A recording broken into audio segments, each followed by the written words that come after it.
अब लाइव लगा दिया। नमस्कार, गुड इवनिंग आप सभी इंडियंस को, भारतीयों को और यूएसए वालों को सबको गुड मॉर्निंग। तो हम लोग सब उपस्थित हो चुके हैं और सुमित कौल जी नमस्कार, ज़ेबा रिजवीज जी आपको भी बहुत स्वागत नमस्कार, प्रतीश शाह जी बहुत नमस्कार, मंजू भार्गव जी बहुत नमस्कार और इंदु मैत्रा जी बहुत नमस्कार। आपको बहुत बहुत आप सबकी का स्वागत है आज कार्यक्रम में। और मंजू भार्गव जी जी नमस्ते, आप सभी का युगाना गूंज में स्वागत है। आज हम सब यहाँ कैलिफोर्निया के प्रथम कार्यक्रम के अवसर पर एकत्रित हुए हैं। मैं मंजू भार्गव इस प्रोग्राम की संचालिका आप सभी का तहे दिल से स्वागत करती हूँ। हमारे लिए ये गर्व की बात है कि हम कैलिफोर्निया के चैप्टर के उद्घाटन के अवसर पर लघु कथा वाचन का आयोजन कर रहे हैं। लघु कथा वाचन का उद्देश्य साहित्य के प्रति हमारे प्रेम और सम्मान को बढ़ावा देना है। हमारे साथ यहाँ उपस्थित कई प्रतिष्ठित लेखक, कवि और साहित्य प्रेमी उपस्थित हैं, जो अपनी रचनाओं के माध्यम से हमें एक नई साहित्यिक यात्रा पर ले चलेंगे। हमें खुशी है कि आप सब इस यात्रा का हिस्सा बने हैं। तो चलिए इस साहित्यिक उत्सव का शुभारंभ करते हैं और मिलकर साहित्य की इस नई उड़ान का आनंद लेते हैं। सबसे पहले मैं निवेदिता को आमंत्रित करना चाहूंगी, जो युगाना गूंज की फाउंडर हैं। निवेदिता लेखिका हैं, कथा संग्रह पूर्वा और काव्य संग्रह मेरे हिस्से का नूर प्रकाशित हो चुका है और पाठकों द्वारा काफी पसंद भी किया गया है। Nivedita has a multifaceted personality, so serious when she is contemplating poetry like a sage in a meditation, and so childlike and lively and bubbly when she is dancing with her friends. She is doing extremely well as the founder of Yugana Gunj. She is an inspiration for so many of us. अब मैं युगाना गुंज की संस्थापक और CEO को आमंत्रित करती हूँ। निवेदिता जी, आप युगाना गुंज के बारे में कुछ कहें। आप स्वागत है। Thank you so much Manju ji, आपने इतने प्यारे शब्दों के साथ हमको आह्वान किया यहाँ पर और सभी का बहुत स्वागत है। सारे मंच पर आप लोग जो विद्यमान गुणीजन आज हैं, उनकी वजह से आज हमारा युगानुकुंज का पटल भी गौरवान्वित हो रहा है आप सबकी उपस्थिति से। तो आप सबका बहुत स्वागत है। और आज कैलिफोर्निया का शुभ महोत्सव शुरू हो रहा है, शुभारंभ शुरू हो रहा है और बहुत अच्छा लग रहा है। मंजू भार्गव जी हमारी स्टेट हेड हैं कैलिफोर्निया के लिए, हमारी ज़ेबा रिजवी जी उर्दू को प्रमोट करने के लिए कैलिफोर्निया का कार्यभार उठा रही हैं और प्रतीश शाह जी यहाँ पर उपस्थित हैं, जो डेप्यूटी स्टेट हेड हैं कैलिफोर्निया के लिए, युगानुगुंज के लिए। और आप सभी मिलकर के युगानुगुंज के पटल के अंतर्गत कार्यक्रम आयोजित करेंगे। भविष्य में भी बहुत सारे श्रोतागण हमारे साथ जुड़ गए हैं, जिनके नाम मैं देख पा रही हूँ। विभा जैन जी, शोभना तनेजा जी, आप सभी का बहुत स्वागत है। गोविंद गुप्ता जी, आपका बहुत स्वागत है। और बाकी लोग भी दिख रहे हैं, जुड़े हुए हैं, तो आप लोग थोड़ा कमेंट दे दीजिए तो आप सबके नाम भी हमको दिख जाएंगे, तो मैं यहाँ पर बता पाऊंगी कि कौन कौन लोग जुड़ गए हैं हमारे साथ। तो युगानुगुंज, क्योंकि आप लोग सब कुछ लोग नए हैं पटल पर, तो थोड़ा सा बताना चाहूंगी कि युगानुगुंज जो है ये एक कम्युनिटी है, लिटरेचर और कल्चरल कम्युनिटी है, जिसमें हम लिटरेचर में मुख्यतः 3 भाषाओं को प्रमोट करते हैं, हिंदी, अंग्रेजी और उर्दू। और इसके अलावा प्रादेशिक भाषाओं को भी प्रमोट करते हैं, लेकिन क्योंकि वो सब लोग नहीं समझते हैं तो उसका हिंदी या इंग्लिश में रूपांतर अगर कोई करके अपनी जो कंटेंट है वो सुनाते हैं, तो उसको भी हम लोग प्रमोट करते हैं। इसके अलावा युगानुगुंज का एक प्रकाशन है जो कि हम चलाते हैं अलग, और उसमें उसके अंतर्गत हमारे आज अभी तक 16 टाइटल्स आ चुके हैं पिछले 2 साल के ऑपरेशंस में। तो ये है। और एक छोटा-सा परिचय, क्योंकि प्रोटोकॉल है और सभी लोगों को सुनाना होता है, तो हमारा युगानुगुंज का एक छोटा-सा परिचय मैं भी दे रही हूँ। युगानुगुंज एक पंजीकृत प्रकाशन और साहित्यिक सांस्कृतिक समुदाय है, जो अब तक देश और विदेश से लगभग 10,000 सदस्यों को जोड़ चुका है। ये समूह भाषाओं में हिंदी, उर्दू और अंग्रेजी साहित्य को बढ़ावा देने के लिए समर्पित है। समुदाय में देश के विभिन्न राज्यों और विदेश में राज्य समन्वयक हैं। इसकी केंद्रीय समिति में 4 मुख्य प्रतिनिधि और 2 मुख्य सलाहकार हैं। इस समुदाय की संस्थापक निवेदिता चक्रवर्ती हैं। भूपेंद्र टीकू ग्लोबल प्लानर के रूप में कार्यरत हैं।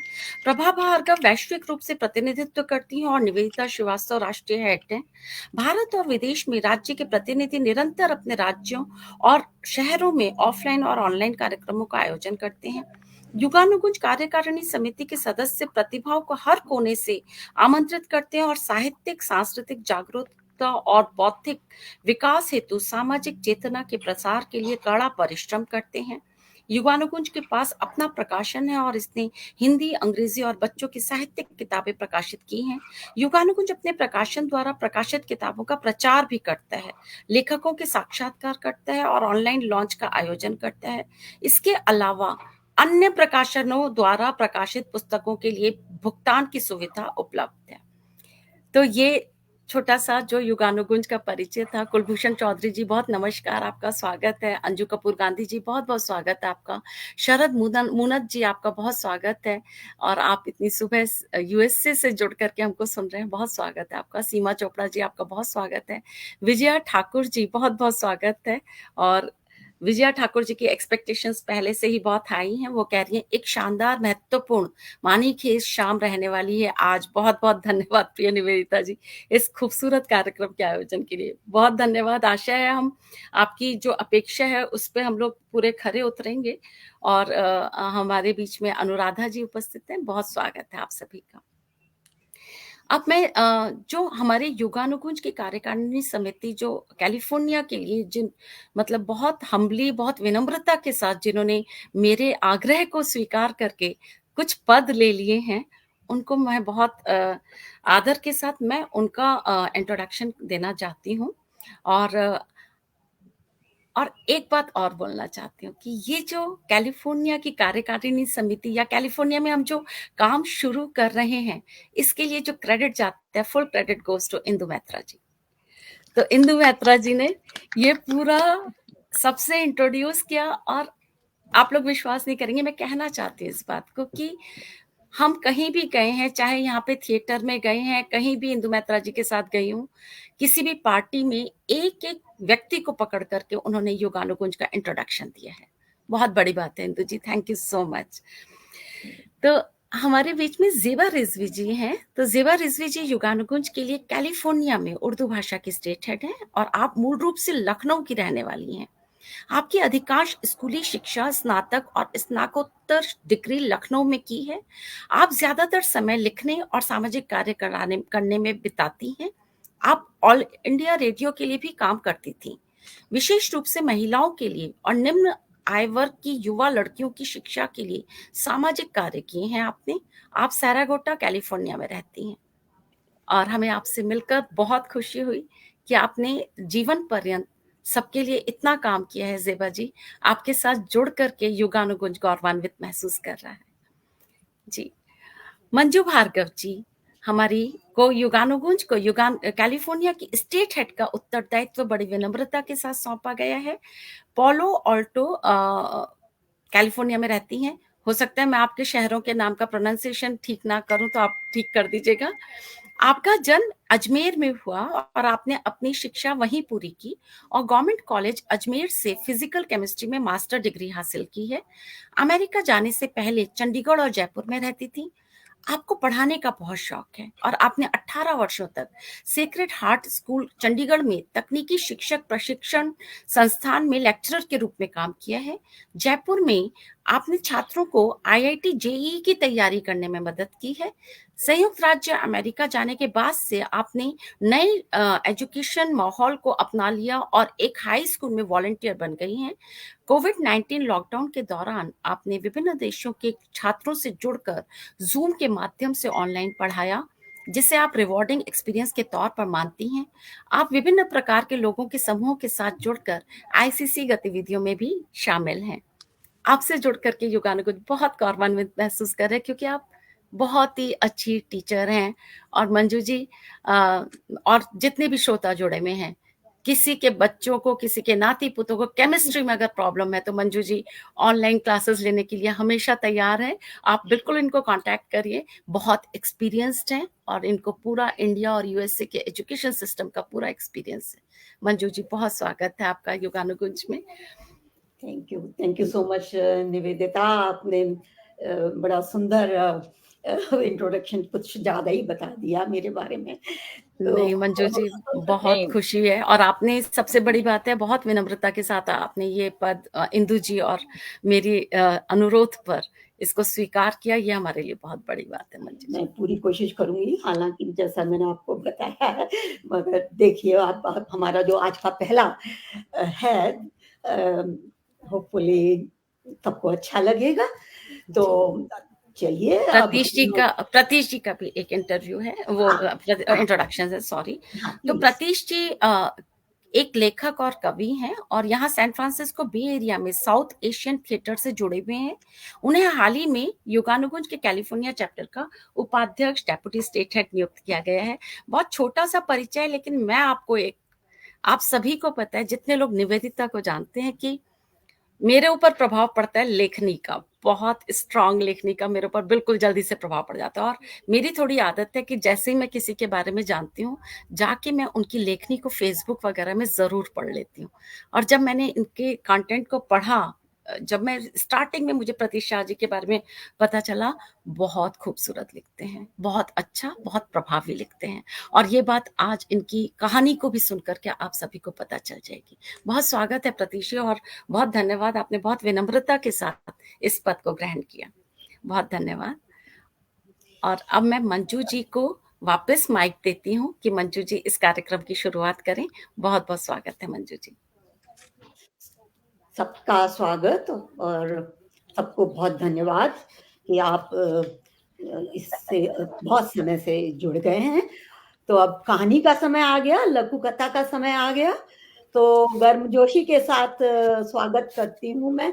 सबसे पहले बुलाती हूँ सुमित कौल। सुश्री सुमित कौल का बचपन फरीदाबाद में बीता और उन्होंने अपने जीवन का अधिकांश समय लखनऊ में बिताया। तो उनकी भाषा शैली से आपको पूरा अंदाजा हो जाएगा कि हाँ, वो लखनऊ में ही सारा बचपन अपना समय बिताया है। उन्होंने लखनऊ विश्वविद्यालय से समाज शास्त्र में एमए किया और उसके बाद योग और प्राकृतिक चिकित्सा में पीएचडी भी प्राप्त की। उन्हें हिंदी और उर्दू साहित्य और इतिहास में गहरी रुचि है। वे उर्दू शायरी की शौकीन हैं और गालिब, मीर आदि शायरों की गजलें सुनना और गाना पसंद करती हैं। इन दिनों सुमित का समय कैलिफोर्निया और लखनऊ में बटा रहता है। तो अगली पहली कहानी सुनाने के लिए मैं आमंत्रित करती हूँ सुमित जी। सुमित कौल जी, आइए प्लीज। नमस्कार करती हूँ सभी लोगों को, और सुनने वालों को भी और देखने वालों को भी। छोटी सी कहानी है, कोशिश करूंगी कि आपके टाइम पीरियड में ही पूरी हो सके। आज मुझे सीनियर सेंटर जाने के लिए बहुत देर हो चुकी थी। जल्दी जल्दी पैर बढ़ाते हुए बस स्टॉप तक पहुंचने की कोशिश में लगी हुई थी। मन ही मन अपने आप बड़बड़ा रही थी कि कहीं बस छूट ही ना जाए। बस छूट गई तो फिर मुझे आधा घंटा इंतजार करना पड़ेगा और प्रोग्राम भी छूट जाएगा। मन ही मन भुनभुनाती हुई जल्दी जल्दी चलने की चेष्टा करती हुई दौड़ने लगी। करीब करीब सामने से बस आती दिखाई दे रही थी और मैं मना रही थी कि हाय ये रुक जाए, कहीं मेरा आधा घंटा मुझे वेट ना करना पड़े।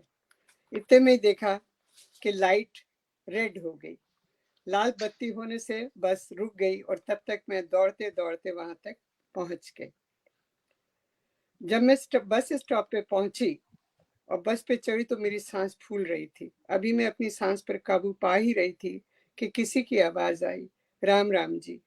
आंख उठाकर देखा तो मेरी तरह अधेड़ उम्र का एक दंपति मेरी अगली वाली सीट पे बैठे हुए थे।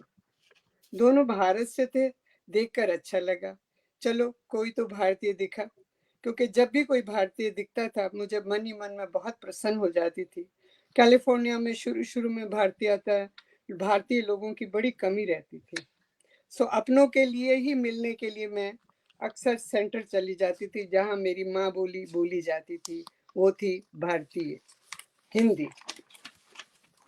इससे पहले कि बात करने का प्रयास करती, वो महिला पीछे पलटी और कहने लगी, मैं आपको जानती हूँ। मैं अचंभित से उन्हें देखने लगी, क्योंकि मैं उन्हें नहीं जानती थी।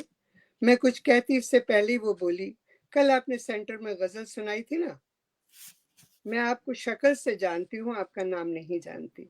मैंने अपना परिचय दिया, नाम बताया। वो बोली, मेरा नाम सरोज है और ये है आहूजा साहब, हम पानीपत से हैं। मैंने पूछा, क्या आप अभी अभी कैलिफोर्निया आए हैं? बोली, नहीं, सालों से आते हैं, पर पहले मेरे बेटे के बच्चे छोटे थे और हम नहीं आ पाते थे, उनका देखभाल करते रहते थे। अब वो बड़े हो गए हैं, तो अब घर में थोड़ा सा समय मिलता है और हम लोग सेंटर में आने लगे हैं।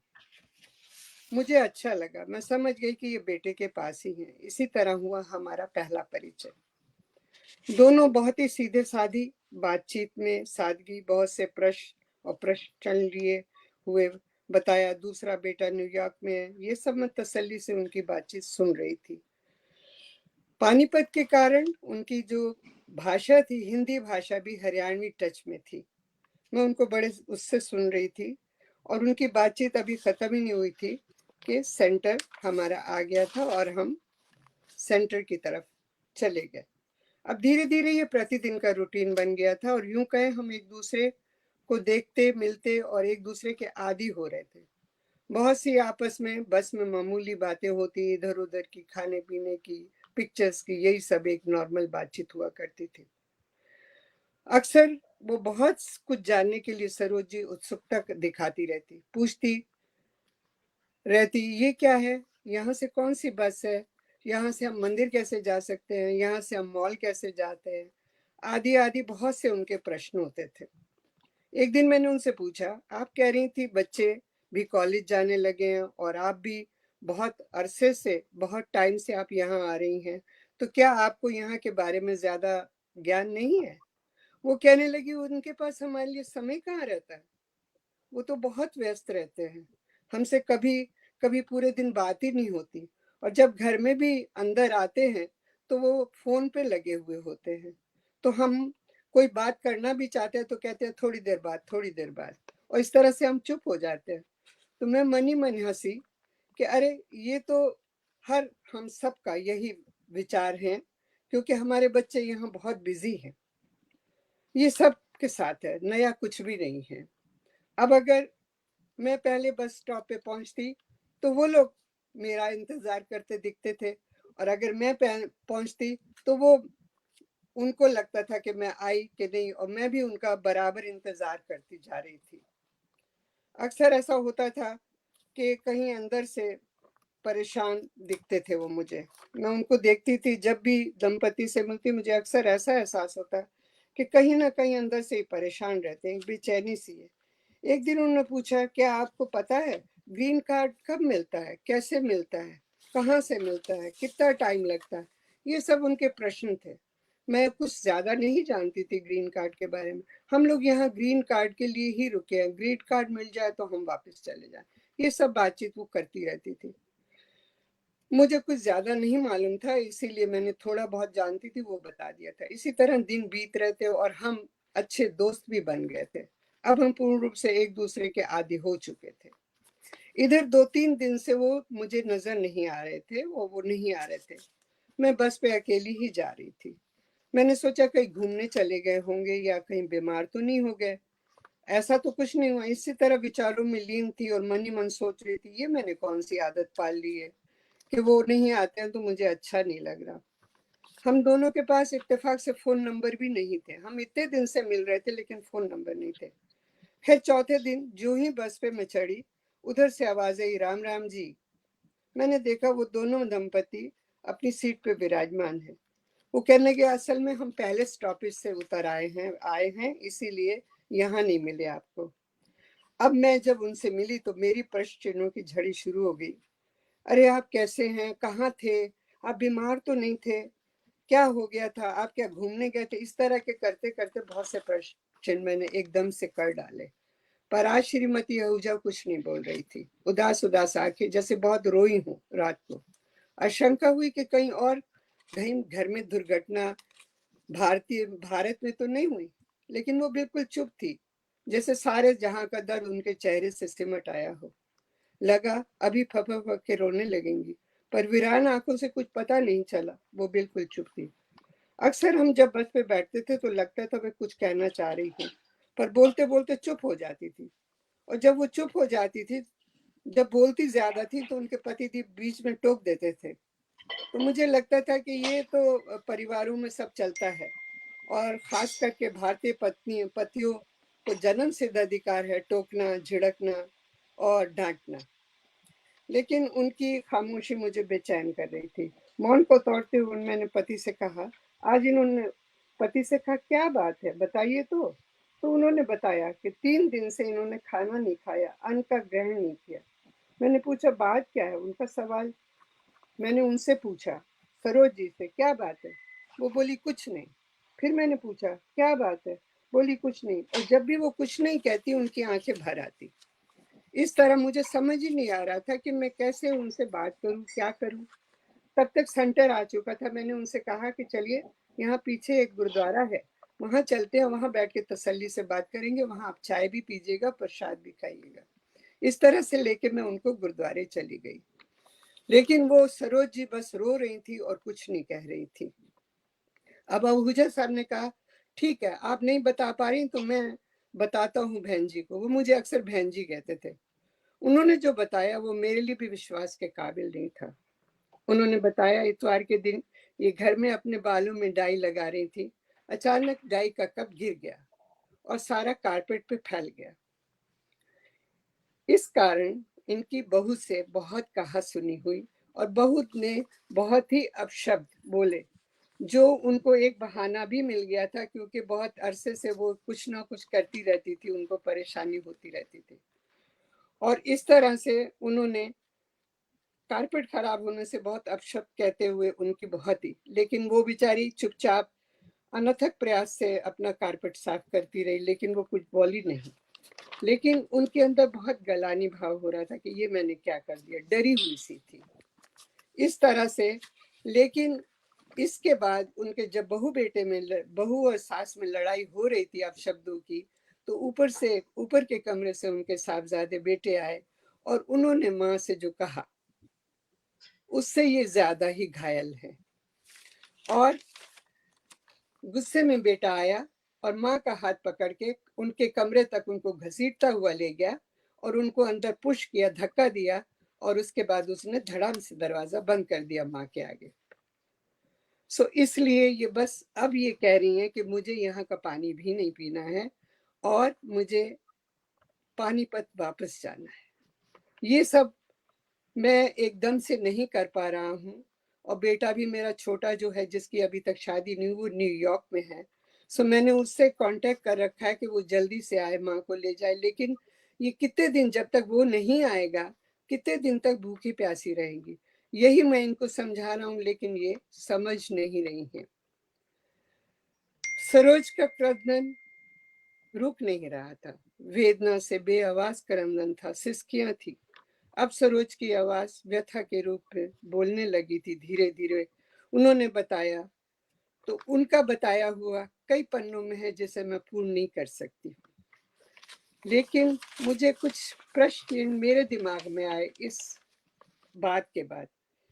क्या इस दिन के लिए, अब जब भी किसी बुजुर्ग का, क्या इसी दिन के लिए हम अपने बच्चों को पालते हैं, बड़ा करते हैं?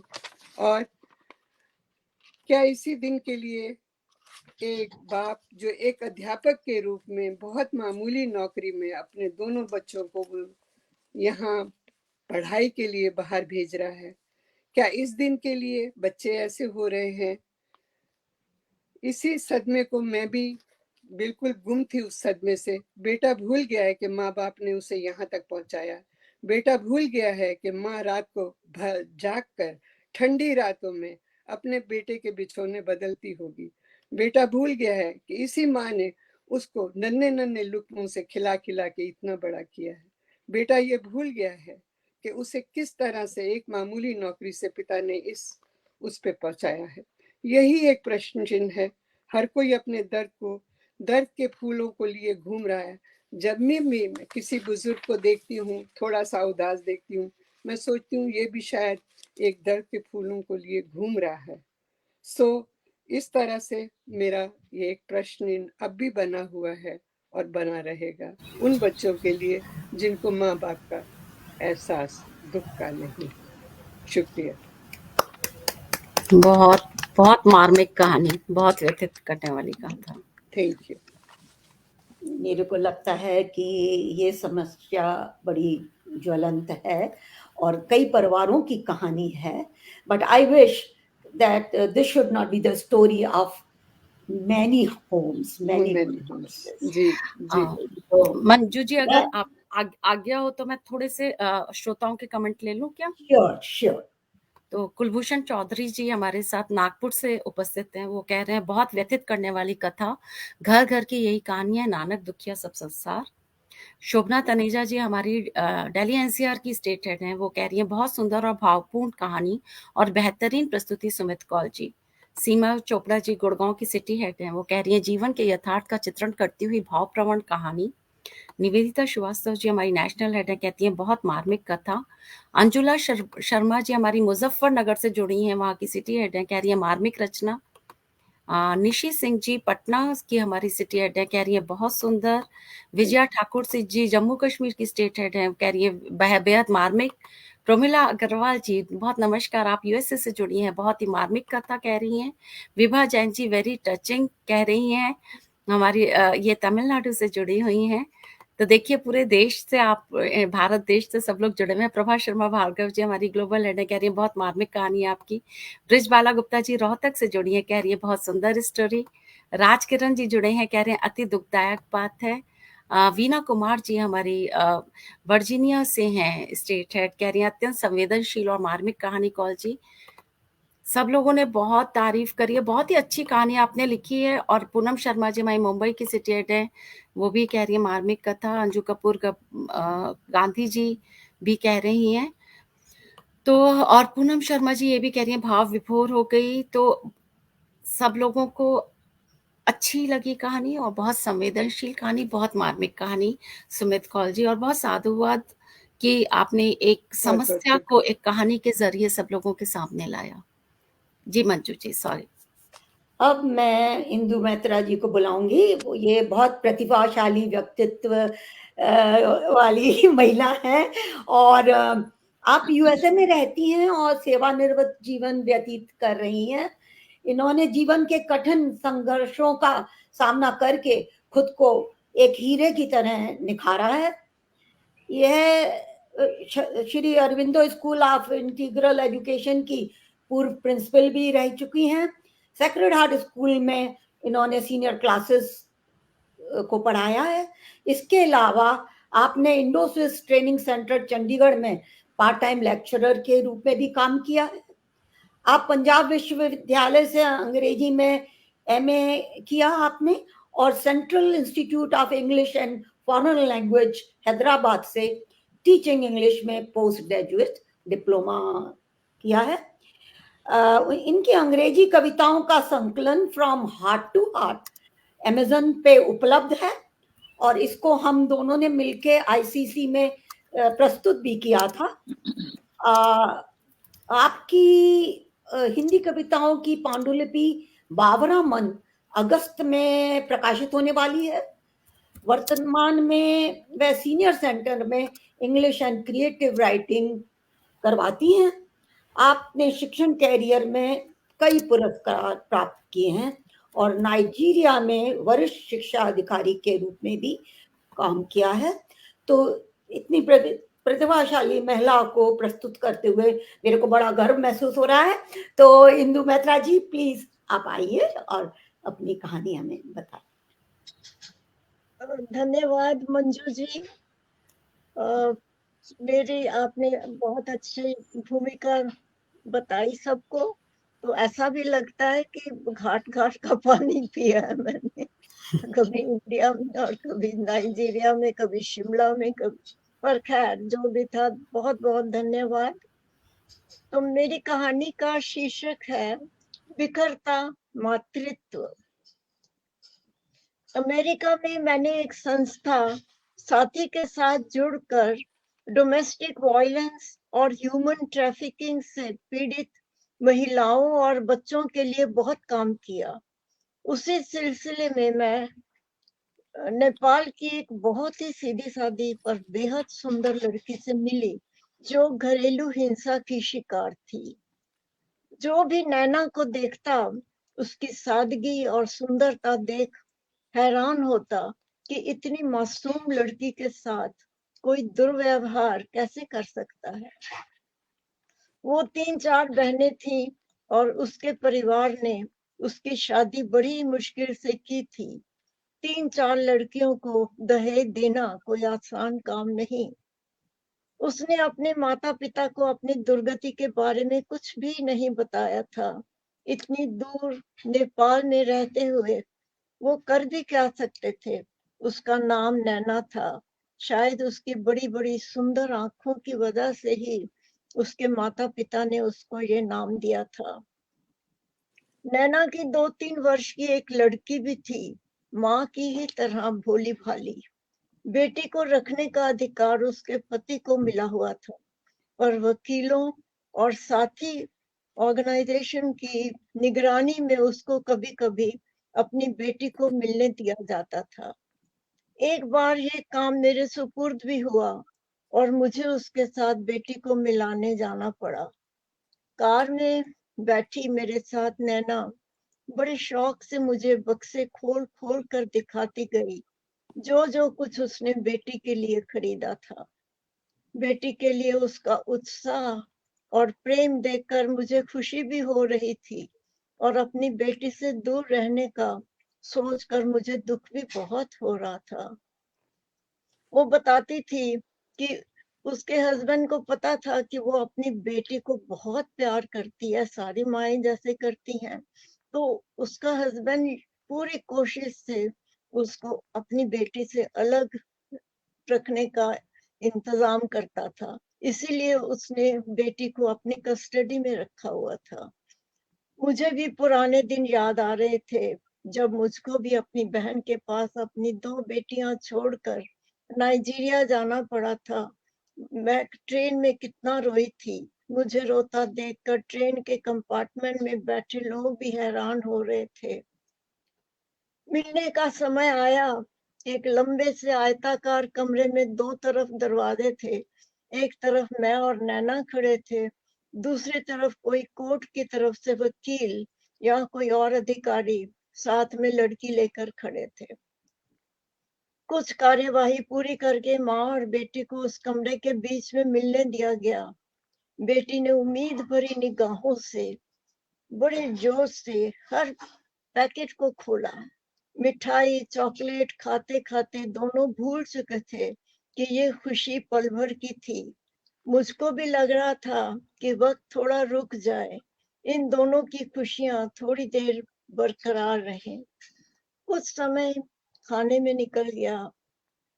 फिर नैना ने प्रश्नों की झड़ी लगा दी अपनी बेटी के ऊपर। मैंने तुमको जो गाना सिखाया था, क्या तुम गाती हो या भूल गई? गिनती कहाँ तक याद है, सुनाओ। रोज नहाती हो ना?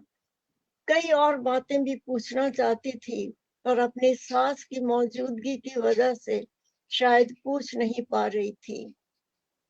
आखिर समय खत्म हो गया। दोनों का विपरीत दरवाजों की तरफ जाने का, एक दूसरे से अलग होने का समय आ गया। दोनों चल तो पड़े, पर पीछे मुड़ मुड़ कर देखते, कुछ कदम चलते, फिर दोनों दौड़ कर वापस आते और एक दूसरे की बाहों में लिपट जाते।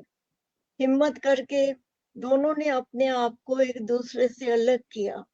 कुछ कदम चले, फिर उसी तरह वापस आए और एक दूसरे के आलिंगन में गुंद गए। माँ और बेटी का अटूट प्यार पति के क्रूर व्यवहार के कारण टूटता और बिखरता हमसे देखा नहीं जा रहा था। कानून से बंधे दोनों धीरे धीरे दूर होते गए। नैना सहनशीलता की मूरत लग रही थी और बेटी सिसकियां भरती चली जा रही थी।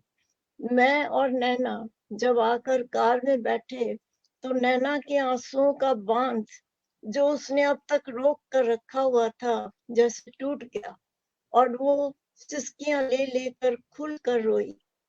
कितना असीम बल होता है नारी में। बच्चे के सामने वो अपने दुख का सागर संभाले रखी ममता की कोमल मूर्ति बनकर, शक्ति की अपूर्व मिसाल बनकर, अलग होते ही मातृत्व की ममता ऐसी उमड़ी कि वो एक निसहाय अबला बनकर फूट फूट कर रोई। उन आंसुओं की बाढ़ में रुंधे गले से जितनी भी दिलासा उसको मैं दे सकी मैंने दी। मन में कई विचार आ रहे थे।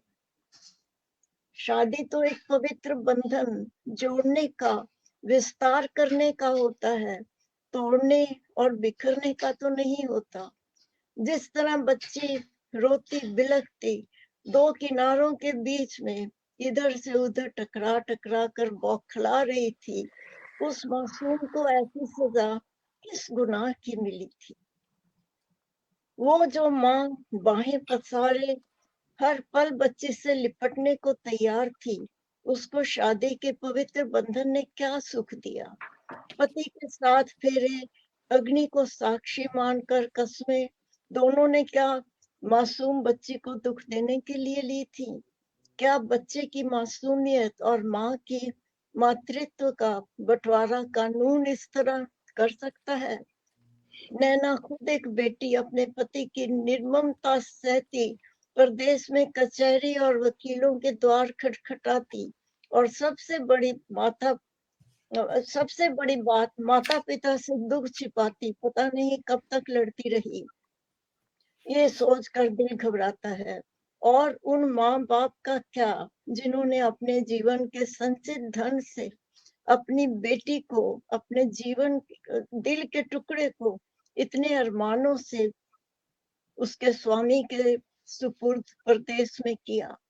खुद टूट कर पता नहीं कब तक उसने अपने माता पिता के सपने टूटने से बचा कर रखे। धन्यवाद। बहुत ही इमोशनल कहानी। और ये story which is so common in this world these days. I saw one documentary which resembles like your story, Induji. And there was a film also on this. Many of you might have seen. But you have described the strength of woman so nicely on it, like how she kept her emotion intact inside. And so this is so true. I think each one of us have experienced this. All women might have experienced this. So now Nivedita ji, आप कुछ कहना चाहेंगी या मैं प्रतीश जी को बुलाऊं? मैं थोड़ा सा सब श्रोताओं के कमेंट्स लेना चाहूंगी। Sure. जी, धन्यवाद धन्यवाद। और इंदु जी, पहला कमेंट तो आप मेरा स्वीकार करें कि बहुत ही खूबसूरत कहानी। और कहानियां वही होती हैं जो हम अपने आसपास से उठाते हैं, या जो हमारे बिल्कुल दिल में जाके कोई संवेदना होती है जिसको हम बताना चाहते हैं लोगों को। तो आपने बहुत ही खूबसूरत तरीके से अब पूरा वर्णन किया एक सत्य कथा को, बहुत ही खूबसूरत। एक कमेंट है सबसे पहले जो मैं लेना चाहूंगी। विजय प्रकाश जी कह रहे हैं, love and affection are rarely found in foreign countries, salute to Indian mothers. आपका सेकंड सेंटेंस सही है, पहला सेंटेंस थोड़ा सा मैं राजी नहीं होती हूँ, क्योंकि ये एक मिथ है। और जो रेगुलर यहाँ पर आकर, खासकर एनआरआई, जो कि भारतीय लोग जो यहाँ आके बस गए, अगर उनसे मिला है तो ये थोड़ा सा मिथ है, क्योंकि जो प्यार और मोहब्बत मुझे यहाँ मिली है वो बहुत ही खूबसूरत है। और मैं हमेशा यही कह रही हूँ, बल्कि मैं अब ये कहने लगी हूँ कि बल्कि भारतीय लोगों को थोड़ी सी भारतीय संस्कृति अगर लेनी है तो यहाँ जो सीनियर सेंटर है ना यहाँ पर, वहां पर आकर के जरा भारतीयों से मिल लीजिए, थोड़ी सी हम भारतीय संस्कृति बल्कि यहाँ से वापस ले जाएंगे। बहुत ही इसके खूबसूरत। बारे में मैं कुछ कहना चाहूंगी। जी। Mom is mom, mother is mother, चाहे वो फॉरेन की हो, चाहे वो प्लूटो की हो, किसी भी ग्रह की हो, मदर का जो अफेक्शन है वो कंट्री मदर टू कंट्री नहीं डिवाइड कर सकते हम। And So not only Indian moms human are beings, great. Animals के हम कितने सारे वीडियोस देखते हैं जो Yes, मदर्स होते हैं, true. है ना? हाँ, Animals की mom भी is हाँ, mom. You can see the bird feeding बिल्कुल। her kids so nicely, working so hard. So okay, let us go ahead. Nivedita ji, आप एक कुछ बोल रहे हैं? हाँ, अंजू जी ने बोला है मार्मिक, पीयूष जी ने बोला है बहुत खूब। थोड़ा-सा इनका ले लेंगे सब लोगों का, क्योंकि ये लोग बहुत प्यार से जुड़े हुए हैं और बहुत प्यार से सब कमेंट दे रहे हैं। रोचक कथा अंजुला शर्मा जी कह रही हैं। निशी सिंह जी कह रही हैं बहुत ही मार्मिक कथा। Melvin Abraham, Pratish looking great. Okay, Pratish के लिए आ गया एक कॉम्प्लीमेंट। ओके, वीना कुमार जी अत्यंत संवेदनशील चित्रण, इंदु जी भाव विह्वल हो गई। प्रभा शर्मा जी कह रही है कितनी बड़ी विडंबना है अपनी औलाद के लिए तड़पना और सहनशीलता को गले लगाना, क्या यही है नारी की विवशता? राज किरण जी कह रहे हैं अति मार्मिक। शोभना तनेजा जी, वाह बहुत ही सुंदर कहानी इंदु जी, चित्रात्मकता और संजीवता से भरपूर, इतने सुंदर और सहज शब्दों के संयोजन से चित्र साकार कर दिया आपने। शरद मुनत जी कह रहे हैं बहुत सुंदर और मार्मिक कहानी। और दिनेश पंजवानी जी कह रहे हैं बहुत खूब। बहुत बहुत धन्यवाद श्रोताओं, इतने प्यार से जुड़ने का और इतने सारे कमेंट्स करने का। कुछ लोगों ने अभी तक लाइक नहीं किया है इवेंट को, तो कर दीजिए अगर आपको सचमुच इतना अच्छा लग रहा है इवेंट। तो अदिति भी है, अदिति कह रही है आपने सही बोला। Okay, thank you Aditi. हाँ, और जी मंजू जी। अब मैं निवेदन करती हूँ प्रतीश को कि वो आए। और प्रतीश तो बहुत अच्छे राइटर, जैसे निवेदिता जी ने बताया है, राइटर पोएट। आपकी कविता हमने सुनी थी, हमको सौभाग्य प्राप्त हुआ और बहुत ही अच्छी कविता थी। तो let us see what today Pratish has in store for us. So please Pratish कम।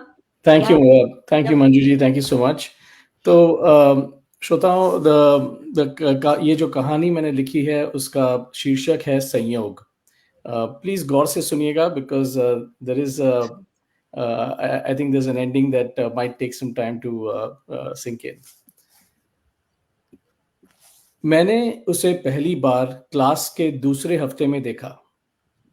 मुझे नहीं मालूम वो कहाँ से अचानक आई थी, पर अभी संयोग से वो मुझे हर जगह दिख रही थी, हर जगह, लाइब्रेरी में, कैंटीन में, बस स्टॉप पर और शर्मा जी के गोलगप्पे के ठेले पर भी। चांद सा मुखड़ा, गोरी त्वचा, टिमटिमाती आंखें, अच्छे कद की और सुडौल, ललित पहनावा, हमेशा सलवार कमीज में, रंग हमेशा हल्के, सभ्य और आकर्षित। उसकी चुप्पी, उसकी खामोशी उसके बारे में एक अद्भुत राज रच रही थी और मैं उस राज में काफी संतुष्ट था। जब भी मैं उसे कहीं देखता तो हमेशा अपनी एक सहेली के साथ होती थी और सिर्फ उसी से बात करती थी। इस सहेली को भी कोई नहीं जानता था, वो भी शायद कॉलेज में नहीं थी। मेरे जहन में धीरे धीरे पर सुनिश्चित वो उतर रही थी। मुझे शायद पहला प्यार होने जा रहा था। अब उसका राज डसने लगा था, पर मैं हिम्मत भी तो नहीं जुटा पा रहा था उससे बात करने की। रोज बात करने की सोचता, पर नहीं कर पाता। फिर एक दिन मैंने देखा कि उसके हाथों में मेहंदी रची थी। मैं क्लासरूम में 2 पंक्तियां दूर बैठा उसके हाथों को निहार रहा था और अचानक से मुझे एक ख्याल आया और मेरा दिल बैठ गया। क्या ऐसा तो नहीं कि उसकी शादी? वो ख्याल मुझे सताने लगा। मैं बेचैन होने लगा। मेरा उससे बात करना जरूरी था। उस शाम कॉलेज के बाद मैंने बस स्टॉप तक उसका पीछा किया। कुछ बेचैन पलों के बाद आखिर मैं उसकी तरफ बढ़ा।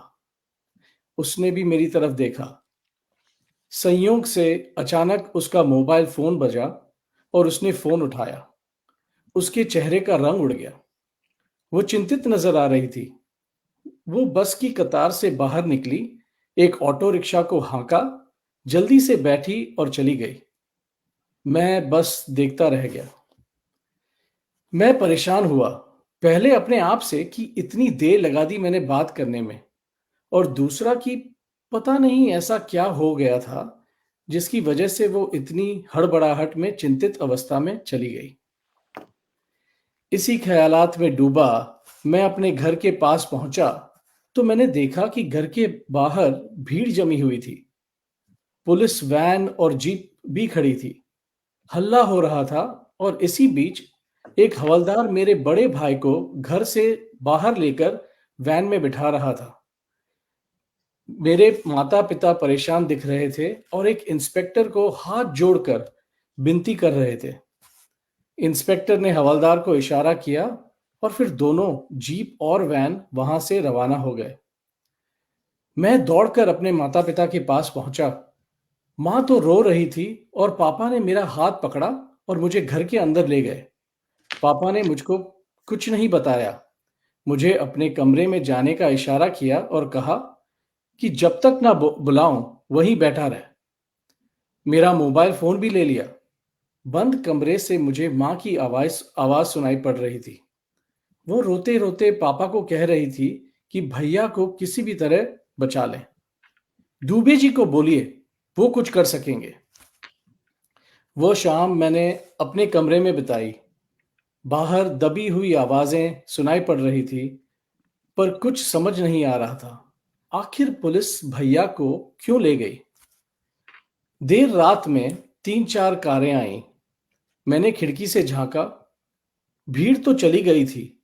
मैंने देखा कि सफेद पोशाक में मंत्री दुबे जी हमारे घर के दरवाजे की तरफ उद्देश्यपूर्ण चले आ रहे थे और उनके साथ 4 हट्टे-कट्टे लोग भी थे। मां के रोने की आवाज आई। पापा भी गिड़गिड़ाकर बात कर रहे थे। फिर ऊंची आवाज में दुबे जी बोले, उन हरामजादों को सबक तो सिखाना ही था। आप फिक्र मत कीजिए, आपके बेटे को आंच नहीं आएगी। मेरी पहुंच ऊपर तक है। 2-3 दिन में मामला ठंडा हो जाएगा और उसे मैं खुद घर ले आऊंगा। आप तब तक मीडिया से बात नहीं करना। कोई भी घर के बाहर नहीं जाएगा। मेरे 2 आदमी यहां तैनात रहेंगे, वो सब देख लेंगे। बहन जी, आप रोना बंद कीजिए। आपके बेटे ने धर्म का काम किया है। इसमें सरकार उसका साथ देगी। नमस्कार। वंदे मातरम। 2 दिन कोई बाहर नहीं गया। मेरे लाख पूछने पर भी पापा ने मुझे कुछ नहीं बताया। मां तो जैसे डिप्रेशन में चली गई थी। आखिर भैया 2 आदमियों के साथ आ गए। सबने चैन की सांस ली। अब भी मुझे किसी ने कुछ नहीं बताया। मुझे कुछ और दिन कॉलेज नहीं जाने दिया। न टीवी न फोन। मेरी दुनिया रुक सी गई थी। जेल में 2 दिन बिताने के बावजूद मेरा भाई बहुत ही आत्मसंतुष्ट नजर आ रहा था। न मुझे कुछ समझ आ रहा था, न ही कोई मुझे कुछ बता रहा था। कुछ दिन तो शायद उसे भी भूल गया था, पर उसका चांद सा चेहरा याद आने लगा। मैं तो ये भी भूल गया था कि मैंने उसे आखिरी बार कैसे देखा था।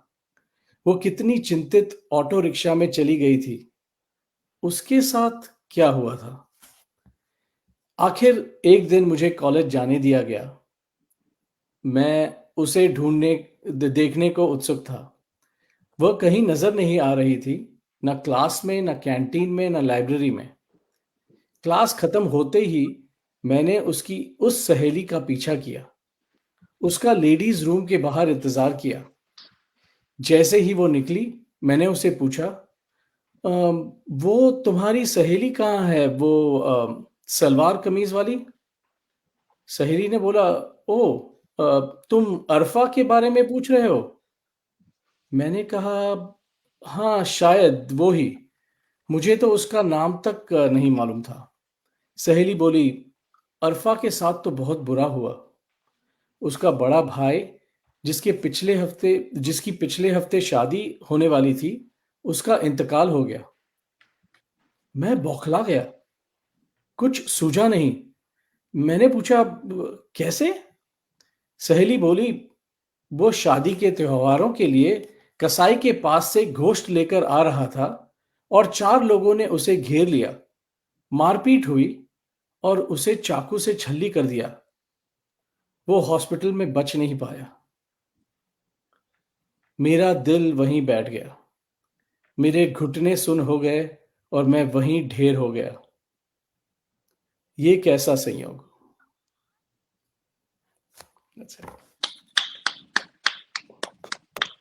बहुत अच्छी मिस्ट्री स्टोरी, बहुत आपने मिस्ट्री को अच्छे से और बड़ी मार्मिक, लाइक हमको इंटरप्रिटेशन करना पड़ेगा इसका।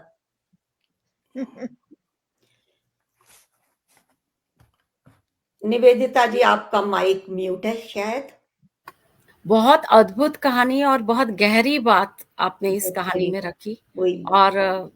और यही चीज होती है एक लेखक में, एक कवि में, कि क्योंकि लेखक और कवि नहीं बोलेगा तो कौन बोलेगा। तो क्या मैं कोई कह सकती हूँ इसके बारे जी में? बिल्कुल बिल्कुल ज़ेबा जी। प्रतीक जी, आपने जो जिस तरह से इसको डेवलप किया है, तो वो बड़ी देर तक तो हमारे समझ में, हम तो सोच रहे थे कि इसका ये अंजाम होगा, इसका ये एंड होगा, लेकिन जहां पे लाके आपने दी एंड कर दिया और कुछ नहीं कहा और सब कुछ कह दिया। मतलब इतनी खूबसूरती से आपने इसका दी एंड किया है कि कोई कर नहीं सकता था। इमेजिन भी हम नहीं कर सकते थे कि ये इसका दी एंड ये होने वाला है। सब समझने वाला बहुत कुछ समझ सकता है, आपने कुछ नहीं कहा और हम सब समझ गए कि आप क्या कहना चाह रहे हैं। Thank you. अच्छा, तो श्रोताओं के भी कमेंट्स लेते हैं। प्रतीश जी, अनुराधा जी कह रही है बहुत रोचक कहानी, और प्रभा शर्मा भार्गव जी कह रही है बहुत सुंदर भाषा शैली प्रतीश जी। निवेदिता श्रीवास्तव जी कह रही है बहुत सुंदर चित्रण। राजकिरण जी कह रही है अभिव्यक्ति अतुलनीय है, कह रहे हैं। निशी सिंह जी कह रही है वाह, कॉलेज डेज याद आ गया। ओके, आपके जो कहानी के स्टार्टिंग का था। प्रभा शर्मा भार्गव जी कह रही हैं आपकी कहानी बहुत रोचक है। और निवेदिता श्रीवास्तव जी कह रही हैं सुंदर अंदाज कहानी सुनाने का। वीना कुमार जी कह रही है रंग सभ्य और आकर्षक, वाह। पारुल शर्मा जी बहुत सजीव चित्रण प्रतीश जी। और पूनम शर्मा जी, अनुराधा जी कह रही हैं कहानी उत्सुकता बढ़ा रही है। ये खास बात है, कहानी जो उत्सुकता बढ़ा रही थी। निवेदिता श्रीवास्तव जी बहुत रोचक। प्रभा शर्मा भार्गव जी कह रही हैं आपकी कहानी उत्सुकता बढ़ा रही है प्रतीश जी। और अगेन सब लोगों का यही है काफी कमेंट्स कि सीमा चोपड़ा जी उत्सुकता बढ़ा रही है, और यही कहानी की ब्यूटी है। सीमा चोपड़ा जी, कथा वचन का शानदार अंदाज। प्रमिला अग्रवाल जी बहुत ही रोचक कथा, कहानी रोचक ढंग से लिखी गई है जो श्रोता की उत्सुकता बनाए रख रही है। तो बहुत ही अच्छी। और भी बहुत सारे लोगों के कमेंट है। मेलविन अब्राहिम का कमेंट है कि beautiful Pratish kept us engaged till the very end. Kulbhushan ji कह रहे हैं बहुत सुंदर कहानी, बहुत सुंदर प्रस्तुति। साधना जी कह रही है सोचने पर मजबूर कर दिया। पूनम जी कह रही हैं events beyond expectations. Vijay Prakash ji कह रहे हैं। सविता कृष्णामूर्ति जी कह रही है bravo, deep and arresting and what a fabulous rendition and presentation. Thank you Savita ji. और सब लोगों को बहुत थैंक्स। बहुत सारे कमेंट्स हैं, आप खुद भी जाकर के देख लीजिएगा। प्रतीश जी, काफी सारे लोगों ने। मनीष सुब्रमण्यम जी कह रहे हैं वाह वाह, गहरा और गिरफ्तार करने वाला, क्या शानदार प्रस्तुतिकरण है। बहुत ही धन्यवाद आप सभी का, श्रोताओं का, जो प्यार से जुड़ करके और इतने मनोयोग से आप लोग कहानी सुन रहे हैं और अपने कमेंट्स भी दे रहे हैं। बहुत ही धन्यवाद आप सभी का। जी मंजू जी। अब आगे बढ़ते हैं ज़ेबा जी के साथ। आप एक बहुत ही अच्छी वक्ता हैं और किसी भी विषय पर बिना तैयारी के बोलती हैं, जो कि आपने अभी जो कमेंट दिया है उससे आपको अंदाजा हो गया होगा। और आप लोकप्रिय अभिनेता और फिल्मी हस्तियों के जीवन पर आधारित बहुत सफल कार्यक्रम करती हैं और सबको बहुत पसंद आते हैं। पिछले हफ्ते उन्होंने जावेद अख्तर पर एक बहुत ही सफल कार्यक्रम का संचालन किया था जो कि बहुत लोकप्रिय हुआ। तो मैं आमंत्रित करना चाहूंगी इन प्रतिभाशाली महिला को। देखें हमारे लिए ये अपने जादू के पिटारे में क्या लेके आई हैं। तो ज़ेबा जी आइए please. Thank you Manju ji, आपने मेरा इतना बढ़ा चढ़ा के इंट्रोडक्शन किया, उसके लिए बहुत बहुत मैं आपको धन्यवाद देती हूँ। और मेरी समझ में नहीं आ रहा है, इतनी खूबसूरत खूबसूरत कहानियों, खासतौर से प्रतीश जी की कहानी के ने तो मुझे हिला के रख दिया। और मैं कैसे, अब मेरी कहानी तो बहुत ही इसके आगे बहुत ही छोटी सी और बहुत ही तुच्छ कहानी है जो मैं आपके सामने लाना चाह रही हूँ। तो मेरी कहानी का उन्वान है मैं और मेरी तन्हाई। और ये कहानी मेरी भी है, आपकी है, और यहाँ जितने बैठे हुए लोग हैं हम सब सीनियर्स की है। बैठे हुए मतलब आपको इसमें अपनी तस्वीर शायद नजर आ जाए तो मुझे बहुत खुशी होगी इस बात की। मैं और मेरी तन्हाई। मैं अक्सर सोचती हूँ कि तुम ना होती तो क्या होता। जब मैं सोचने के लिए तो कभी मुझे वक्त ही नहीं मिला, बस अभी तो ही मिला है वक्त सोचने के लिए। जब मैं बच्ची थी कुछ सोचने को था ही नहीं। अपने खेलों और साथियों में इतना मगन रहती थी कि हम जानते ही नहीं थे कि सोचना क्या होता है। जैसे जैसे बड़ी होती गई वक्त और हालात के साथ मेरी जिंदगी की जरूरियात और मसरूफियात भी बढ़ती नहीं, बदलती नहीं। कभी खाली वक्त ही नहीं मिला जो किसी के साथ कभी ये ख्याल भी आए कि तन्हाई भी कोई चीज होती है। मगर एक वक्त ऐसा आया जो कभी सपने में भी नहीं सोचा था कि कभी मुझे ये वक्त भी देखना पड़ेगा। वो साथी जिसने जिंदगी भर साथ निभाने का वादा किया था, साथ छोड़ के चला गया, अपना वादा भूल गया। वो छोड़कर चला गया। बेटी और बेटे जब पैदा हुए थे तो हमने ये सोचा था कि हमारा घर आंगन रोशन हो गया, हमारे घर की रौनक आ गई। मगर वो भी हमारे घर की रौनक जो थी, हमारा घर सोना करके परदेश में चले गए। उनके सबके अपने अपने घर थे, अपने घर की वो अपने घर की रौनक बढ़ा रहे थे, हमारे घर की रौनक कहीं और चली गई थी। अब मैं थी और मेरी एक सहेली, उस सहेली का नाम था, क्या बताऊं नाम, कुछ भी नाम रख लीजिए। बड़े से घर में बस हम दोनों रहते थे। अगर कोई इस खामोशी को तोड़ता था, सहेली भी ज्यादातर खामोश ही रहती थी तो मुझे भी खामोश रहना पड़ता था। अगर कोई इस खामोशी को तोड़ता था तो वो डोर की कॉल बेल थी या टेलीफोन की घंटी, टेलीफोन की रिंग। फोन की घंटी की आवाज सुनकर जितना मजा आता था, डोरबेल की आवाज सुन के उतना ही उलझन होती थी, चिढ़ हो जाती थी। यहाँ तो अमेरिका में आने के बाद तो डोरबेल की आवाज भी नहीं आती है। वहां आती थी, बहुत आती थी। डोरबेल की आवाज सुन के घबराहट हो जाती थी, मगर फोन की आवाज मजा देती थी, क्योंकि डोरबेल की आवाज ज्यादातर फालतू लोगों की होती थी या पड़ोस के बच्चे आके परेशान करने के लिए घंटी बजा के चले जाते थे।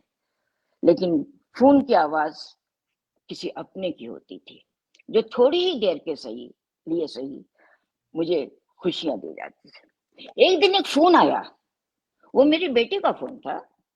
उसने मुझे खबर सुनाई कि वो मेरी और तन्हाई की दोस्ती को खत्म करना चाहती है। उसको ये दोस्ती पसंद नहीं थी।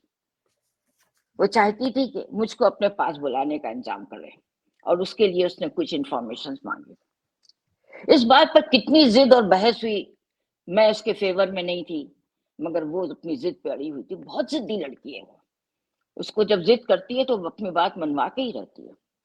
ये एक अलग कहानी है कि वो कैसे मैं हमारी दोनों की बातचीत हुई और कैसे मैं तैयार हो गई और उसने मुझे मजबूर कर दिया कि मैं अपनी सहेली को छोड़कर आ जाऊं।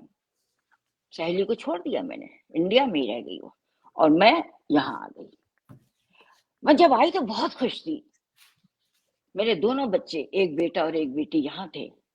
मैं बहुत खुश थी। मुझे सहेली नहीं याद आ रही थी अपनी।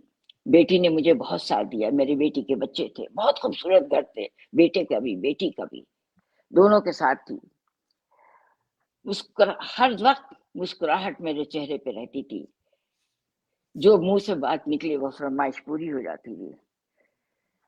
मगर थोड़े दिनों के बाद आहिस्ता आहिस्ता हालात बदलते गए और मुझे मेरी सहेली याद आती रही। अब मुझे लगता था कि मेरी सहेली इंडिया में क्यों जो रह गई वो शायद वापस आ रही है। उसके धीरे धीरे मुझे हर जगह वो इसकी याद आ रही थी और वो फिर से मेरे साथ आके रहने लगी। एक दिन मेरी बेटी आई ऑफिस से और अपने साथ एक नई लड़की को लेके आई कि मम्मा आज से ये आपके साथ रहेगी। मैंने कहा ये कौन है? बोली ये आपकी दोस्त बनेगी, आप इसके साथ रहिए, इससे बातें कीजिए, इसके साथ वक्त गुजारिए। मैंने कहा बेटा, मैंने जब उसको देखा करीब से, मैंने कहा बेटा मेरा इसका साथ कोई जोड़ नहीं है। एक तो एज डिफरेंस देखो, जनरेशन गैप है, एज डिफरेंस है, और सबसे बड़ी बात यह कि इसकी भाषा मुझे नहीं आती, मेरी अलग लैंग्वेज है, उसकी अलग लैंग्वेज है। बेटी ने कहा कि आप साथ में रहिए, धीरे धीरे सब सीख जाएंगे, आपको इसकी भाषा भी आ जाएगी, उसको आपकी भाषा आ जाएगी, आपको मजा आएगा, थोड़े दिन साथ रहिए। मैं अपनी जिद पे अड़ी थी, वो भी मेरी तो बेटी थी, उसको भी जिद थी कि नहीं आपको देखना पड़ेगा।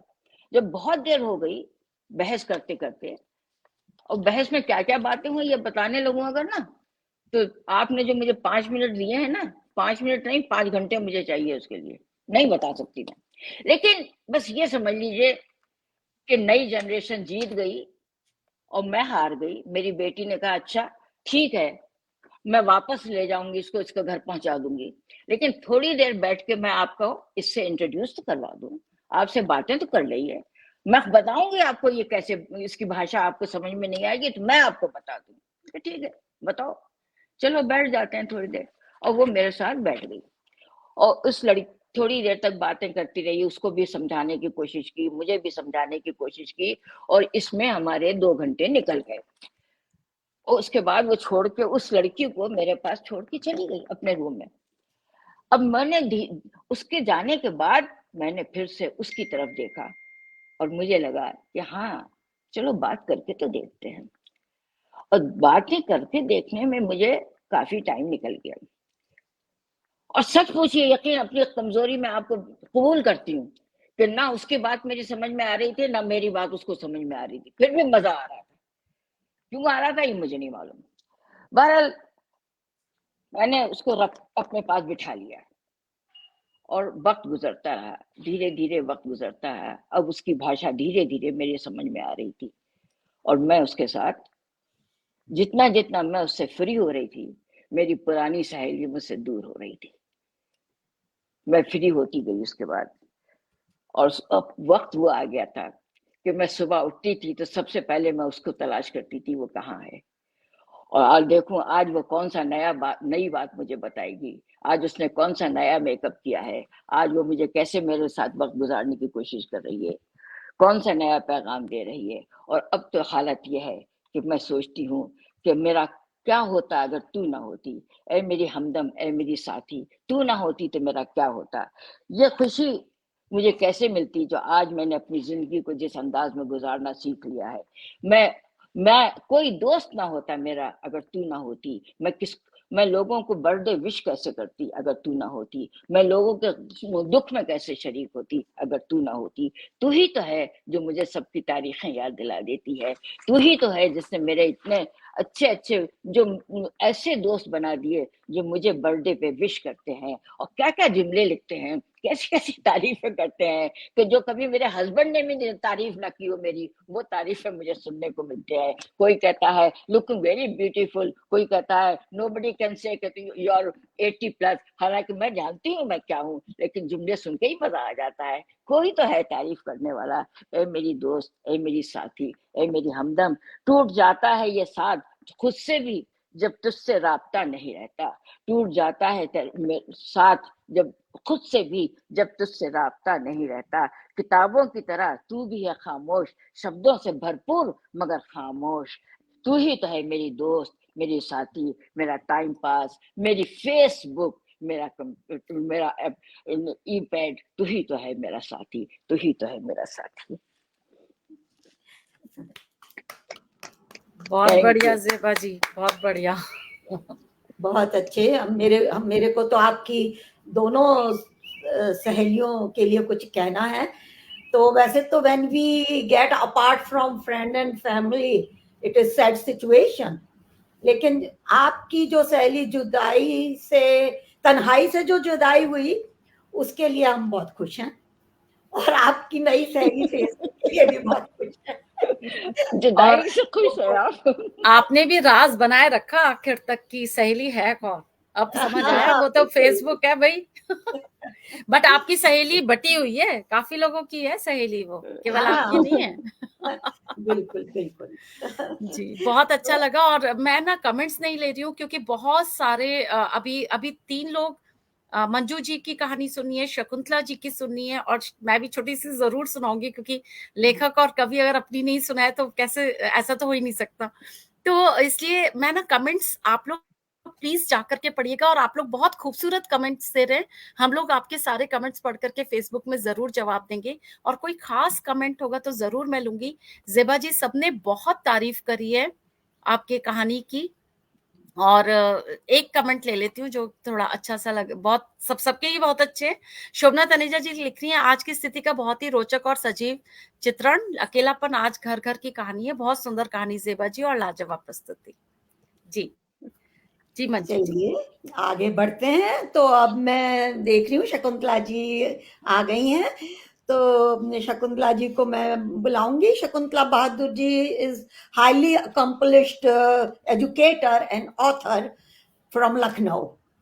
आपने लखनऊ विश्वविद्यालय से संस्कृत में एमए और जर्मन भाषा में डिप्लोमा किया है। आपकी कुछ उपलब्धियां इस प्रकार हैं: एमए में सर्वाधिक अंकों के लिए पदक, जर्मन फेलोशिप पर 2 वर्ष वहां यूनिवर्सिटी में शोध कार्य और हिंदी संस्कृत का शिक्षण। उन्होंने लखनऊ यूनिवर्सिटी से एकेडमिक एक्सीलेंस के लिए प्रशंसा पद मिला है। लखनऊ के विश्वविद्यालय के कॉलेज में 36 वर्ष तक अध्यापन, प्राचार्य पद से 1993 में अवकाश प्राप्त। शकुंतला जी ने कविता और गद्य में 5 पुस्तकें लिखी हैं जो कि भारतीय और अमेरिकी प्रकाशनों में प्रकाशित हुई हैं। विगत 26 वर्षों से अमेरिका में हैं, यहाँ पर भी वो सक्रिय हैं, जुड़ी हुई हैं विभिन्न संगठनों से, जैसे कि विश्व हिंदी ज्योति, उपमा और Sanskrit Bharati etcetera etcetera. ICC भी एक है जो हिंदी भाषा और भारतीय संस्कृति को शकुंतला जी प्रमोट करने के लिए पूरी तरह से प्रयत्नशील हैं। तो मैं अब आमंत्रित करती हूँ, बल्कि अपना सौभाग्य समझती हूँ इतनी प्रतिभाशाली महिला को कुछ मंजू जी, मेरी एक प्रार्थना है कि आप अभी किसी और को बुला लीजिए, मैं अभी घुसी हूँ, थोड़ा सा सांस भी चढ़ रही है, तो आप थोड़ा 1-2 के बाद बुला लीजिएगा। ओके। सो अब मैं, सॉरी, बहुत खेद है मुझे, लेकिन मैं कोई नहीं, मैं मंजू जी को आमंत्रित करती हूँ। मंजू जी बहुत ही खूबसूरत एक कहानी लेकर के आज आप लोगों के सामने आई हैं, और आप लोगों को सचमुच अच्छा लगेगा, और वो उसमें भी बड़ा रोचक कहानी है, वो जरूर सुनिए। जी मंजू जी। तो देखिए, मैं ना तो लेखिका हूँ ना कवियत्री हूँ, और ऊपर से साइंस का बैकग्राउंड जिसमें कि इमेजिनेशन तो निल हो जाती है, सिर्फ fact based. Science is a study of fact. तो इतना उस पे, मगर आपने कहा कि लिखो, तो मैंने कुछ लिखा है। तो ये एक ट्रू इंसिडेंट पे कहानी है। तो इसका टाइटल है smoking doll at school fair. The annual school fair was an eagerly anticipated event held outdoor with a vibrant mix of food stalls, craft display, lively music, and many more things.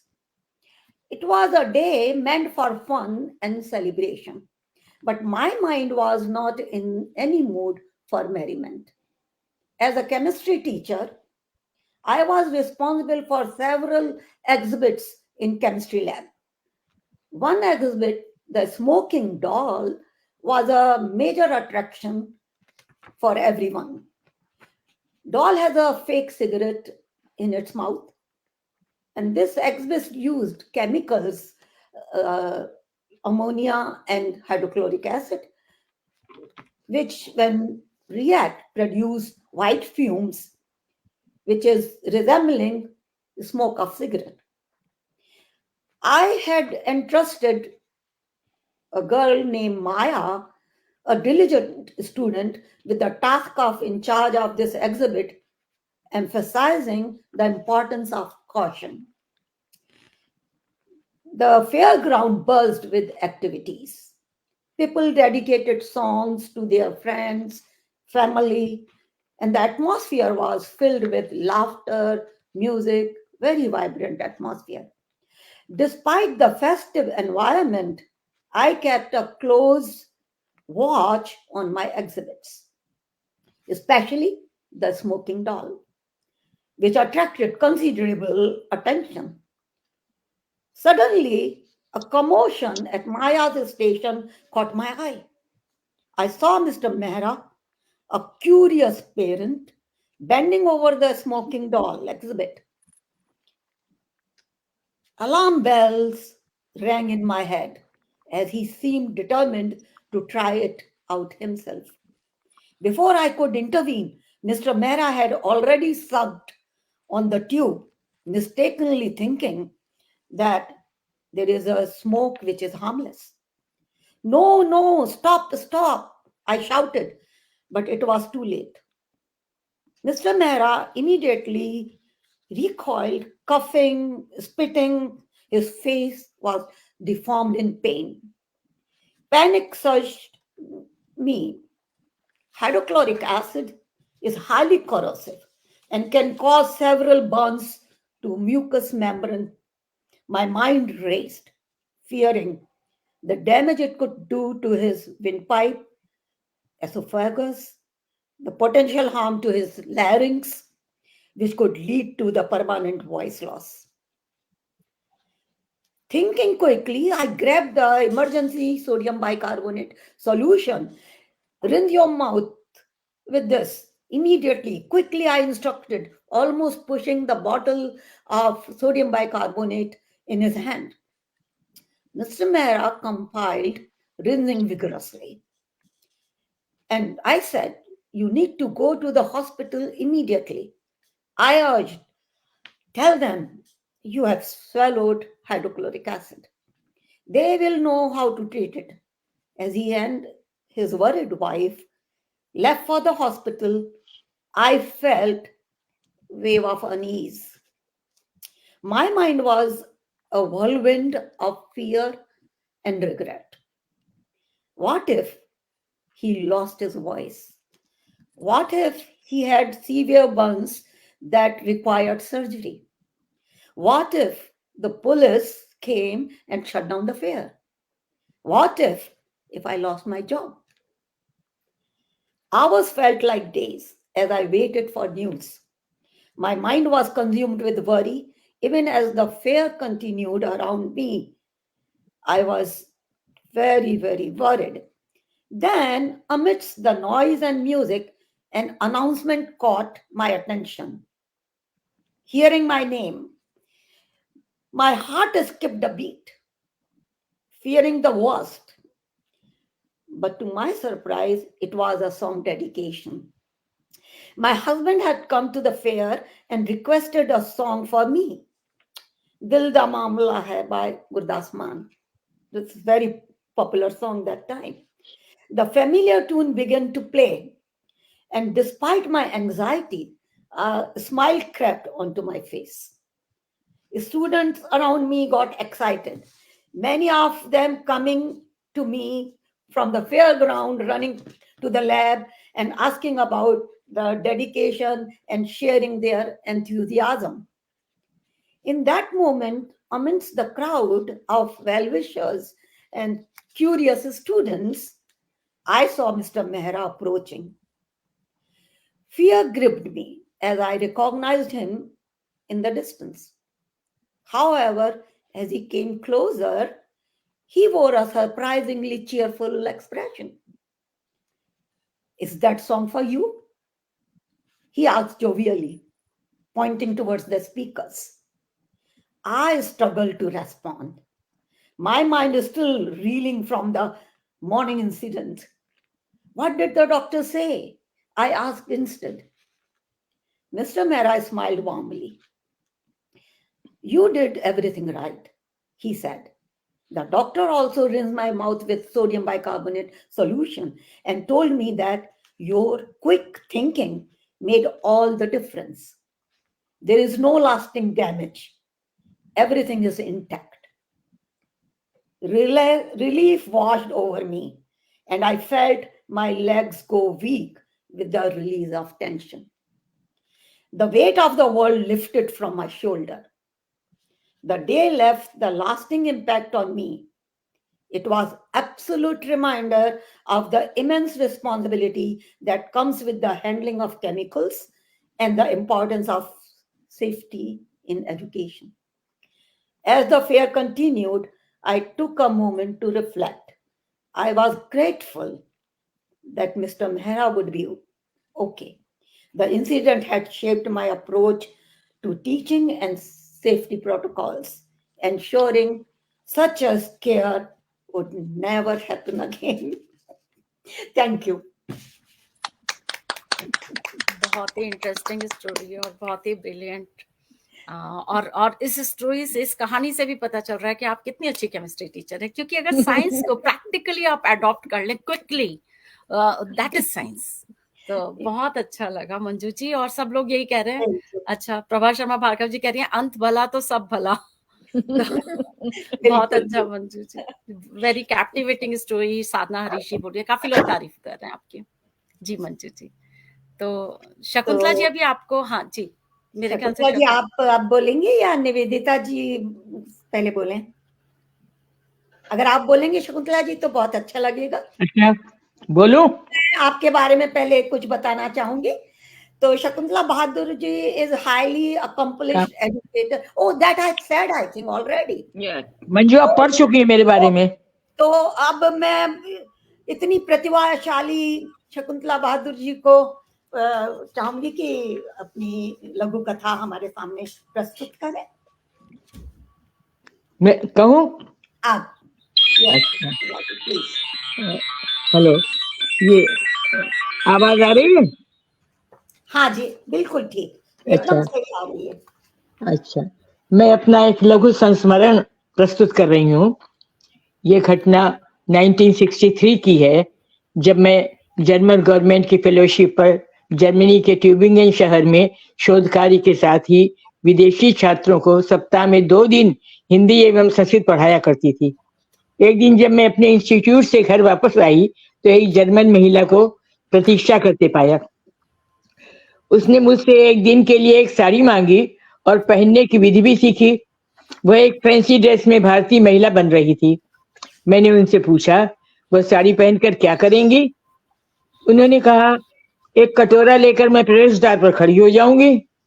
मैंने कहा, यदि भारत को भिखारी के रूप में प्रस्तुत करेंगी तो मैं साड़ी नहीं दूंगी। उसने पूछा कि फिर वो क्या करे?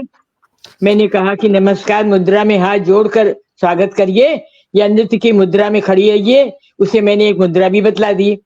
उसने मेरी बात मान ली और साड़ी लेकर खुश होकर चली गई। 2 दिन बाद वो साड़ी वापस करने आई तो मैंने वह साड़ी उसी को भेंट रूप में दे दी। मुझसे उसने साड़ी का मूल्य पूछा। मेरे मना करने पर वह दूसरे दिन कुकिंग ग्लास के 2 सुंदर और उपयोगी पैन लाकर मुझे दे गई। कहने लगी, साड़ी मुझे तुम्हारी याद दिलाएगी और जब तुम इस बर्तन में कुक करोगी तो मुझे भी याद कर लेना।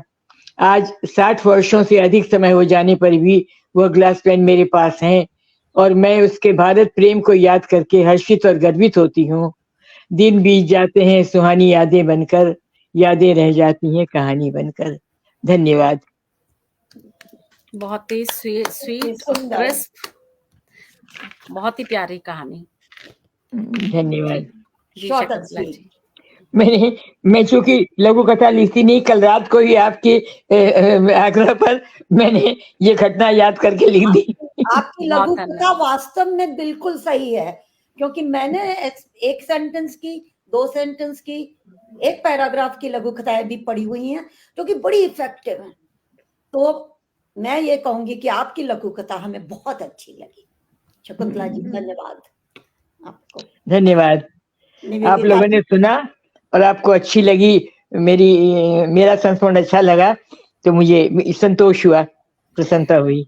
सब श्रोता भी तारीफ कर रहे हैं जी।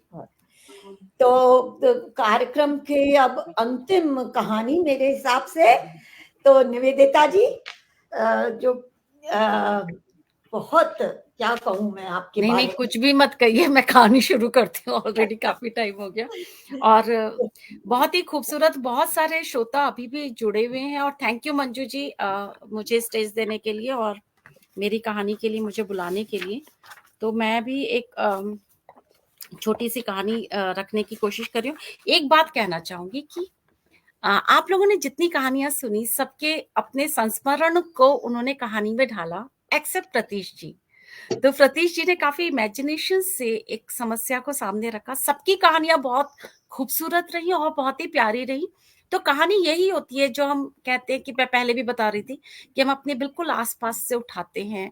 और कभी कभी दिल में जो भावना देश के लिए, समाज के लिए जो पनप रही होती है, उसको भी कहीं तो निकालेगा कवि और लेखक, तो उसको भी निकालते हैं। तो यही ब्यूटी है साहित्य की, यही सुंदरता है साहित्य की।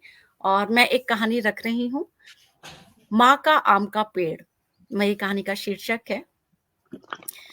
उस दिन अपने 40 साल पुराने मकान बेचने के बाद माँ का चेहरा उदास हो गया।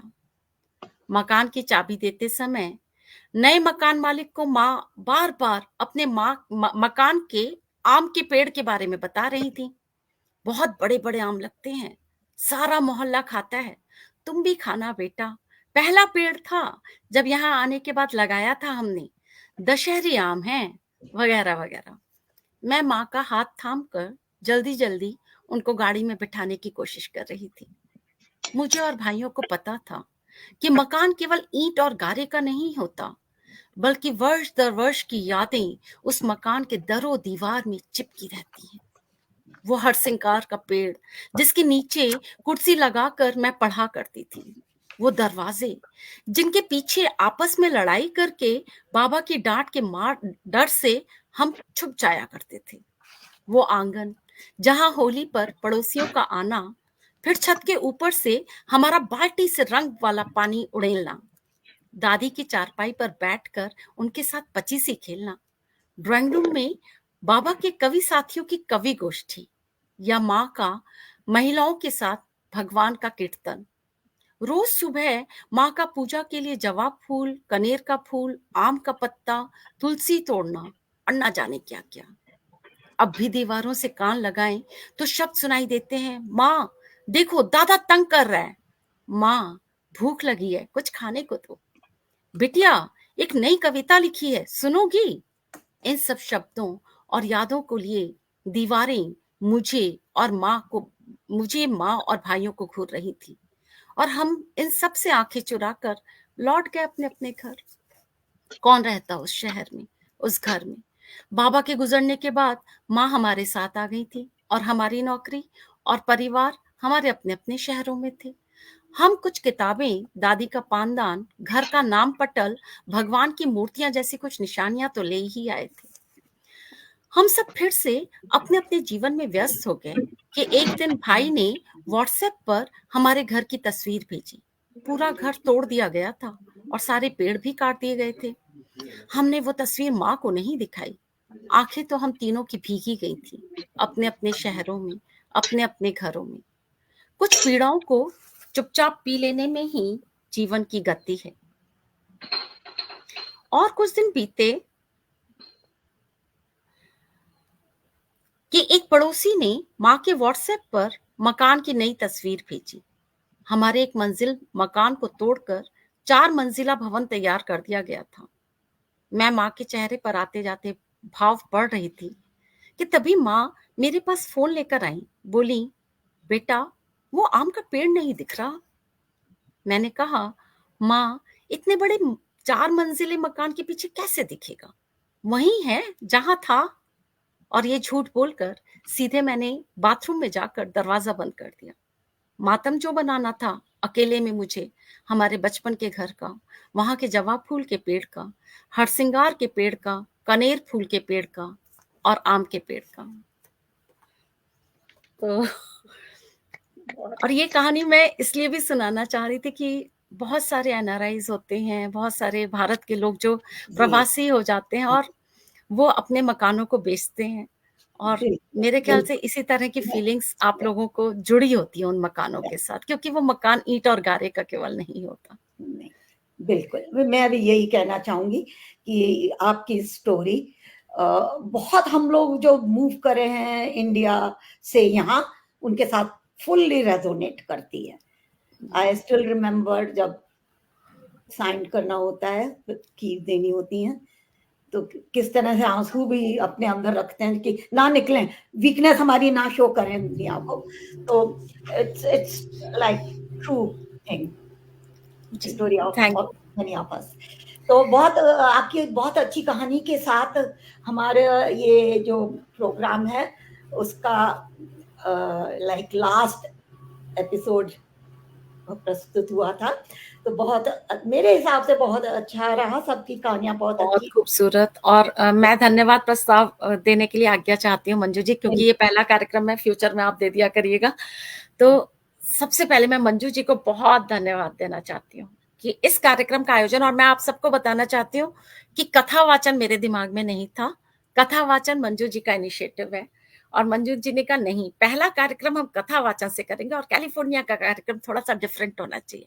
और सचमुच जिस तरीके से डिफरेंटली वो चाहती थी वैसे ही कार्यक्रम हुआ। इतनी सुंदर सुंदर कहानियां हम सबको सुनने को मिली। मंजू जी बहुत धन्यवाद, और बहुत ही सुंदर संचालन, बहुत ही सुंदर तरीके से आपने सबको आमंत्रित किया और सबका परिचय बहुत खूबसूरत तरीके से दिया। बहुत धन्यवाद आप सभी का। मंचासीन सभी कथाकारों को बहुत बहुत धन्यवाद। बहुत ही खूबसूरत कहानियां और बहुत सुंदर संदेशों के साथ आप लोगों ने दी, और यही कहानियां हैं जो कि समाज में थोड़ा बहुत शायद बदलाव ला दे। जेबा जी, प्रतीश जी, सुमित जी, इंदु जी, शकुंतला जी, बहुत बहुत धन्यवाद आप सबका। मंजू जी की कहानी एक अलग ही थी, बिल्कुल केमिस्ट्री को लेकर के, और सब शिक्षकों के लिए बहुत ज्यादा प्रेरणादायक कहानी है आपकी। ये केवल शिक्षा वो नहीं होती जो हम किताबों में पढ़ाते, प्रैक्टिकली भी कैसे हम बता सकते हैं। बहुत ही खूबसूरत कहानियां। और आप सब श्रोता, जो कि आप सब हमारे गौरव हैं, और हम आप सबका बहुत आदर करते हैं। और थैंक यू, आप मेरी कहानी की भी बहुत तारीफ कर रहे हैं, बहुत थैंक यू सो मच। और आप सब जो बने रहे एंड तक, और मैं समझ सकती हूँ कि डिनर का टाइम हो रहा होगा इंडिया में, लेकिन आप सब लोग बने रहे। और शरद मुनत जी जैसे, और वीना जी, आप लोग यूएसए में, और सुबह का समय सब लोगों के लिए बहुत व्यस्त रहता है, और फिर भी आप लोग आए। और आप लोगों ने केवल आए नहीं, बहुत मनोयोग से कहानी सुनी और कमेंट्स भी दिए, केवल केवल कहने को नहीं आए, आप लोगों ने पूरी अपनी उपस्थिति जाहिर की, और उस चीज के लिए हम आपका बहुत आभारी हैं। बहुत धन्यवाद कैलिफोर्निया के सब लोगों का। और हम लोग फिर से मिलेंगे बहुत ही प्यारे प्यारे कैलिफोर्निया के कार्यक्रमों के साथ। जी जी, शकुंतला जी कुछ कहना चाहती हैं? एक मिनट, अपना सुन माइक सकी। अनम्यूट करें। यस, ये आपने एक मंच दिया निवेदिता जी, एक आपने मंच दिया जहां हम अपनी सुना सकें और दूसरों की सुन सकें, इसके लिए हम आपके लिए के प्रति कृतज्ञ हैं या उपकृत अनुभव करते हैं। और प्रोग्राम बहुत अच्छा रहा, हालांकि सबकी नहीं सुन पाई, लेकिन मेरी भी मजबूरी थी, इसलिए इसका वीडियो हमारे फेसबुक पेज में मिल जाएगा। जो भी नहीं सुन पाए वो फेसबुक पेज में जाके उसका वीडियो देख सकते हैं। जी, ये सुरक्षित है वीडियो वहां पर। जी, बहुत धन्यवाद आप सभी का, बहुत बहुत थैंक यू। निवेदिता जी का धन्यवाद, जो हम लोग को ये चांस मिला कि ये कार्यक्रम प्रस्तुत कर पाए। जी, thank you so much. Thank you. आपका ये युग ये चिरजीवी हो और यूं ही आगे आगे बढ़ता चले, यही कामना है। बस यही आशीर्वाद चाहिए। Thank you.